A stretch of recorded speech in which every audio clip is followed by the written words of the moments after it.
This event is on mixed-use development, but it's also something of a mixed-use event. It's our first of public service trainings to commemorate and celebrate the 40th anniversary of the Thomas Jefferson Planning District Commission. We were founded back in 1972 and very quickly got into housing as one of the work areas of the planning district. In 1979, the planning district established the Housing Needs Study Committee, and out of the work of that group laid some foundation for future housing work, leading in 1989 to the founding of the Thomas Jefferson Housing Improvement Corporation, which eventually merged with the Charlottesville Housing Foundation to become the Piedmont Housing Alliance, which is one of our regional partners and one of several regional agencies that had its roots in the planning district's work. One of the biggest things in housing for us was in 1993 when the Thomas Jefferson Planning District Commission kind of led the way to create an agreement among the 6 localities in the planning district, City of Charlottesville and the counties of Albemarle, Fluvanna, Greene, Louisa, and Nelson, to come together to form a home consortium. And out of that work, then the region became eligible for funding through the Department of Housing and Urban Development for housing work in the community that none of the localities by themselves would have qualified for. We were the first home consortium in Virginia. There are now 2 more, but we have been operating as a program since 1993. And over the life of that program, the Home Consortium has brought over $16 million into the region to provide funds for homeowner rehabilitation, home buyer assistance, and rental development. We have done 1,344 projects since we started in 1993. We each 5 years have to develop a consolidated plan, and in 2003, one of the ways we went about collecting public input for that was to hold a regional housing conference, which was called Creating Successful Mixed-Use Communities. So our involvement with mixed-use development goes back a long way, and we're glad to bring this presentation to you today. In January of 2007, TJPDC released a report called the State of Housing Report, developed with the Center for Housing Research at Virginia Tech. And this report provided some quantitative information to help decision makers as they wrestled with information about housing to really give them some solid quantitative data to work with. It was used by the Joint Task Force, Charlottesville, Albemarle, and the University of Virginia in their deliberations, and has been a real good source of information for a variety of housing work. In 2008, in preparation for our consolidated plan of that year, we also held a regional housing conference called Finding Common Ground. And out of that, we developed an action agenda and through a subsequent event, developed that into an action plan. One of the items in that was to develop and implement a comprehensive marketing strategy to inform the public and officials. And out of that, we formed the Coalition for Housing Opportunity. This was also a partnership with Housing Virginia, who's the co-sponsor of this event today.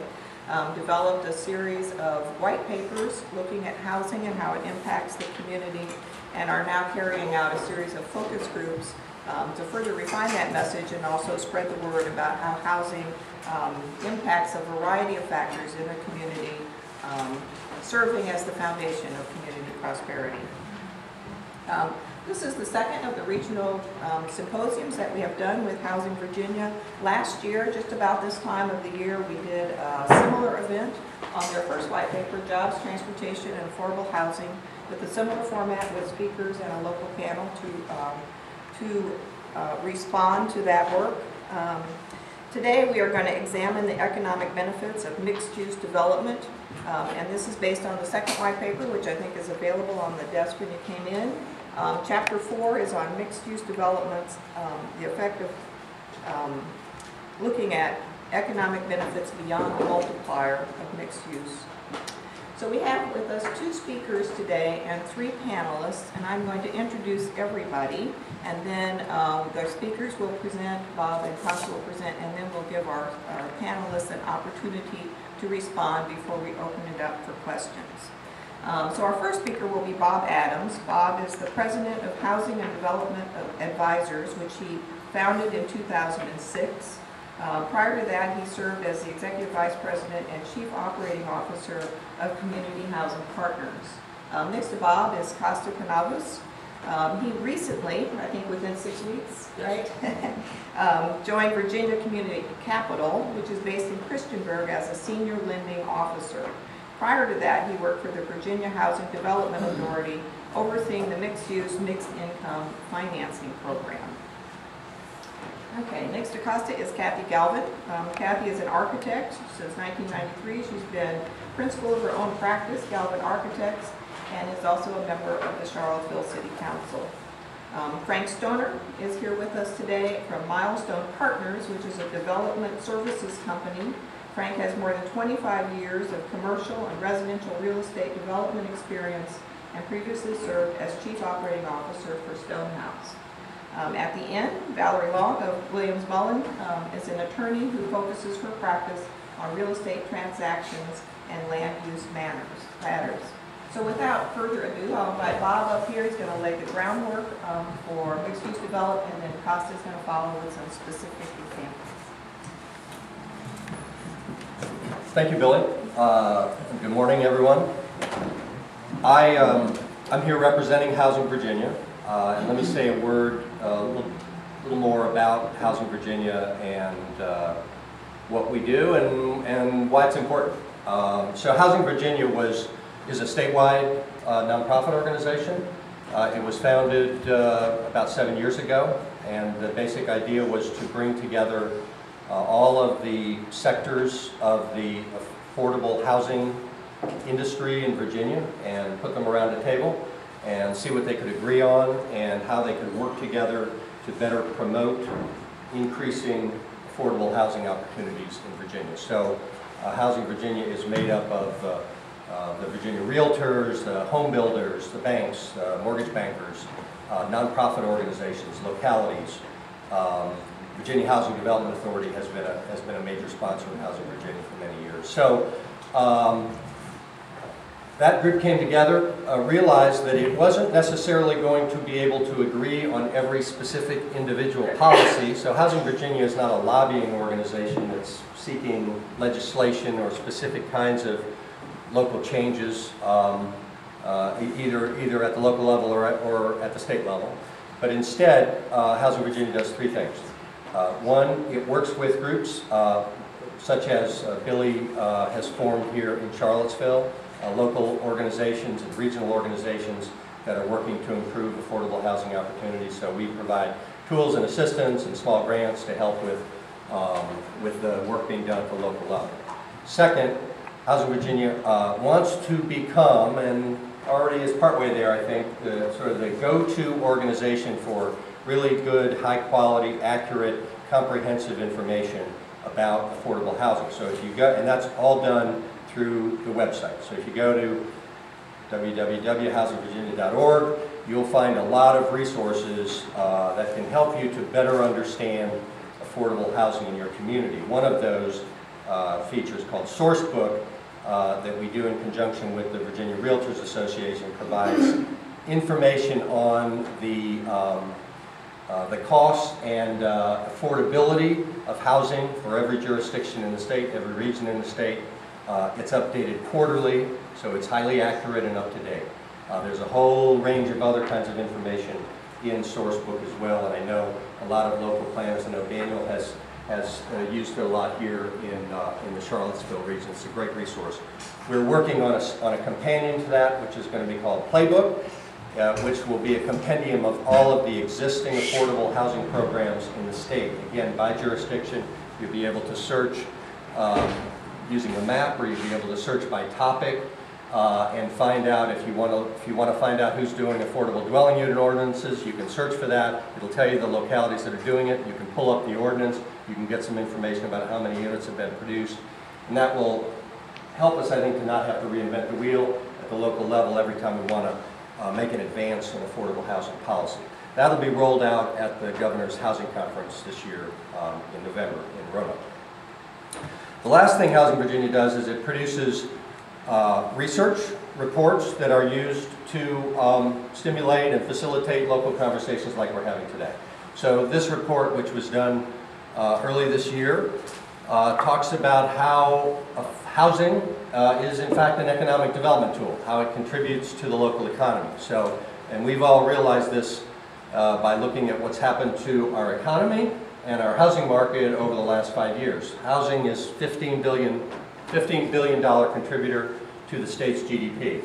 The decline in the housing market in Virginia cost us almost 20,000 jobs over the last 5 years. So if it wasn't clear before, it's now very clear that housing plays a big role in the economy, and a lot of economists feel like, as a nation, we will not fully come out of this recession until housing gets out of its recession. So housing got us into this in some way, and housing is going to have to, I think, lead us out of this.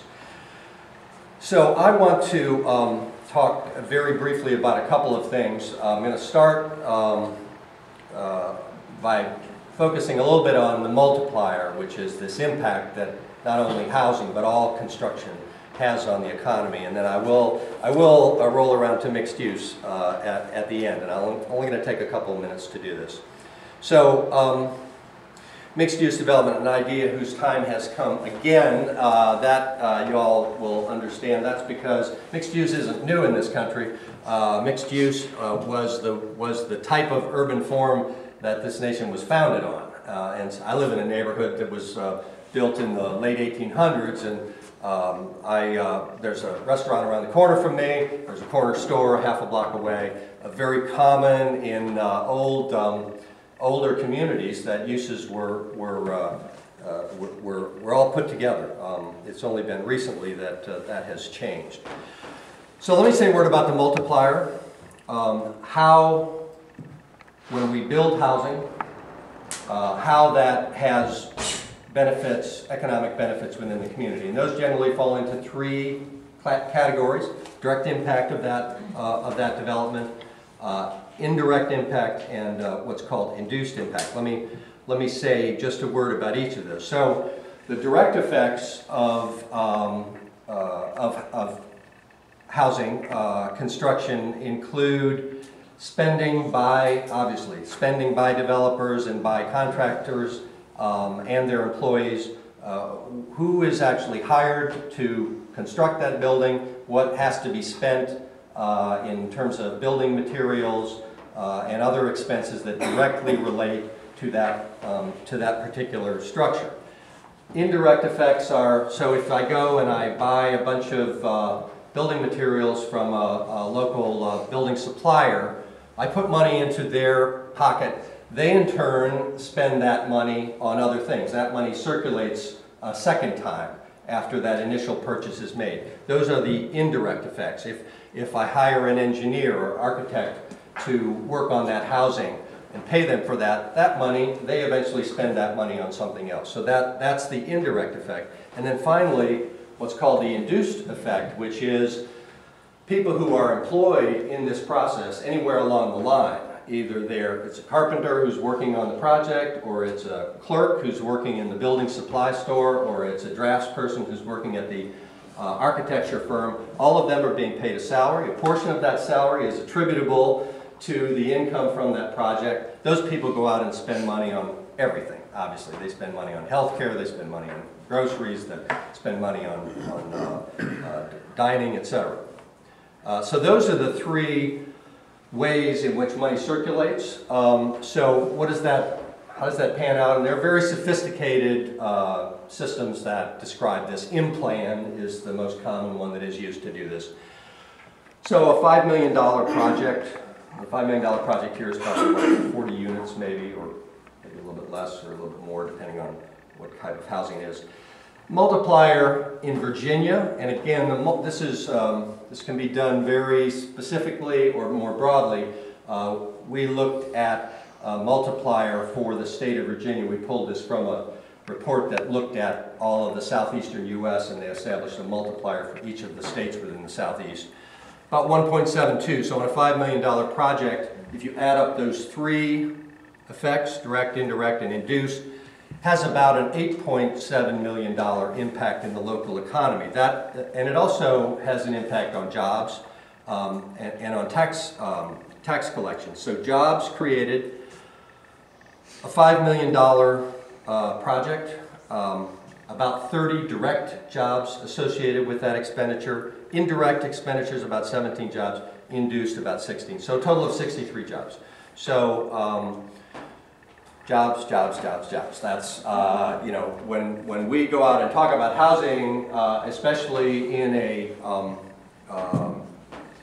political context, people often don't make that connection that housing construction is economic development. It does generate a boost to the economy, and it does generate real jobs that are associated with that. And I think I showed you these numbers before. Direct expenditures, $5 million, indirect about $1.9 million, induced about $1.8 million, so a total of 8.7 overall. So let me say a word about mixed use.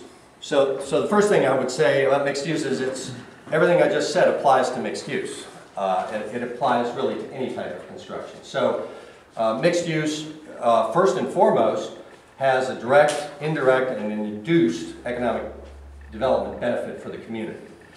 So why do I say a time has come again? Well, I mentioned this earlier. Mixed use was really the rule in this country until the 1920s. We had communities developed here using a traditional village concept.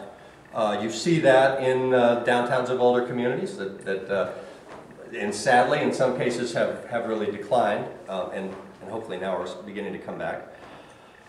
In the 1920s, famous case, all of you planning students out there, Euclid, city of Euclid in Ohio, was the first city to win a zoning, establish the right, this is a Supreme Court decision, establish the right of localities to impose zoning.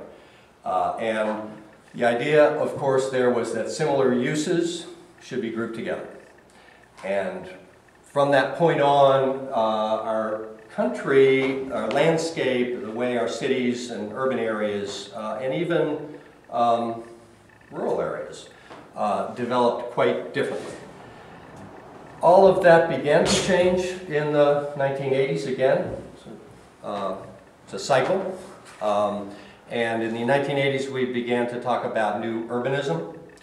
A couple of planners and architects championed that and began to talk about, well, maybe it's not such a great idea to have all the housing over here and all the retail over here and all the office over here, because for lots of reasons. But one is you've created a transportation issue because you've got to be moving people around constantly. And of course, the way we move people around in this country is by automobile. So that created a huge demand for roads and infrastructure and inefficiencies and on and on and on. And of course, one of the results of that is that, you know, by the 1980s, people who wanted to live, or who wanted to work in Washington, D.C. in a service industry job were having to live in West Virginia and commute 2.5 hours into work. So that had a lot of negative externalities that were not necessarily anticipated when we began to think about segregating uses. More recently, we call it smart growth, and that is sort of a new urbanism in an advanced way of looking at it, where we begin to think about all of these issues together. So we don't think about housing development separate from thinking about transportation, or at least we try not to, and I think we're getting better at that. So we're really at a point now where mixed use is becoming more the rule than the exception. There's a, you know, I'm sure you're familiar with Short Pump Mall just west of Richmond. Short Pump was started to be built about 20 years ago, and was at that time viewed as kind of new urbanism. It was an outdoor mall, you walked around, not an enclosed mall, sort of the new way of doing things. Well, Short Pump Mall, as advanced as it is, it wouldn't be built again that way today. Things have advanced very dramatically since then, and you need to just go across the street if you have to get across 8 lanes of traffic to go across the street. But the development that's occurred across the street is now the next generation, which integrates housing directly into the retail, some of which is larger scale retail, and some of which is storefront sidewalk retail. So things have moved very quickly in the last 20 years on this subject, and I think we'll continue. So obviously, this is goes without saying. This is what mixed use is. It's residential with other things. So just a word about benefits. I talked about economic impact. Mixed use, and this is actually a picture of a project that Costa is going to talk about a little bit in Floyd. So, you know, mixed use is not just for big urban areas or you know, big cities.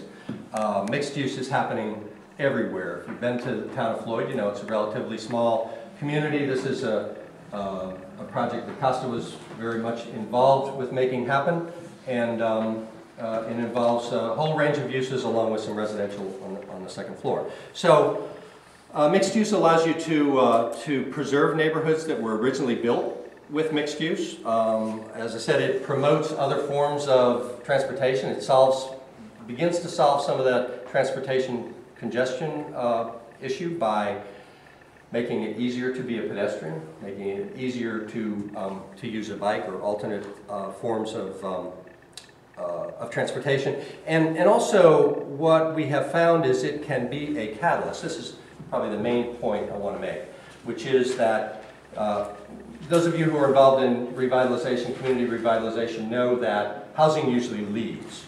So it's rare that when you're going into a neighborhood to do revitalization, you generally don't start with a commercial project. It almost always starts with the upgrade to residential. And that does then eventually you begin to get a critical mass, and once some investment is made, more investment comes in. What we have seen in the literature, some of this is anecdotal and I haven't seen really good hard numbers on it, but mixed use development has a much greater ability to act as a catalyst than pure residential. And there may be a lot of reasons for that, not the least of which is what makes a great neighborhood, a comfortable neighborhood, what makes a neighborhood that you want to be in, and typically that involves, among other things, feeling safe. And the way people generally feel safe in a community is if there's other activity on the street. So mixed-use development has a much greater ability to provide street life. People are coming and going from restaurants or from offices or other kinds of commercial uses. And then the residential component of that is what provides kind of the 24-hour presence. So the mixed use is a high activity presence on the street, more limited, and then the residential provides that round-the-clock 20. So the combination of those two things has a much more profound effect in terms of making a neighborhood feel comfortable, safe, attractive, and at the end of the day, what that means is that it will stimulate and encourage more investment. The other big driver for this, of course, is changing consumer preferences. So the millennials, post-1980. Judging from the room, I would say about half of you are millennials. I'm certainly not. But the preferences of millennials are very different than the preferences of their parents, the baby boomers. So millennials want to live in a sustainable community. They want walkable neighborhoods. They prefer smaller units, smaller housing units. To some extent, they prefer renting over owning, at least as compared to their parents. Renting is the more acceptable form of tenure. Green building and environmentalism is a part of their ethic and the way they make choices, including their choices about housing. And guess what? So mixed use checks the box on all of those things. So what does this mean? Future? Less of this, thankfully. More of this. And so with that, I want to turn it over to Costa, because this is all by way of background, but now what does it take to really make mixed-use work. Costa's been doing that for quite a while and has some great examples to talk about.